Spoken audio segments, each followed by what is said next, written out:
আজকে আমি ডিম মশলা বানাবো, ভাইরাল সেই ডিম মশলা। চলেন কিভাবে আপনাদেরকে ডিম মশলা বানাতে হয় সেটা আমি দেখাবো।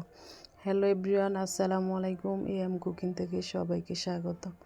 এখানে আমি শসা আর পেঁয়াজ কাঁচামরিচ নিয়েছি, তেঁতুলের চাটনি নিয়েছি, সস নিয়েছি আর ম্যাজিক মশলা নিয়েছি আর 4টা ডিম সিদ্ধ করে নিয়েছি।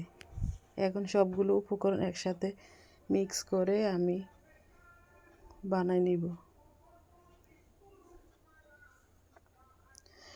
এখন আমি একটা ডিম কেটে ভিতরে ঢুকিয়ে দিব। এগুলোতে খেতে এত মজা, আগে জানতাম না, অনেক স্বাদ খেতে। আপনারা বাসায় ট্রাই করবেন কিভাবে খেতে হয়। এভাবে খেলে অনেক মজা লাগে। ডিম অনেকে খেতে চান না, এভাবে আপনারা ডিম খেলে অনেক টেস্ট পাবেন, অনেক ভালো লাগবে। একটা কেটে দেখাইছি, আমি আরেকটা কেটে দেখাবো।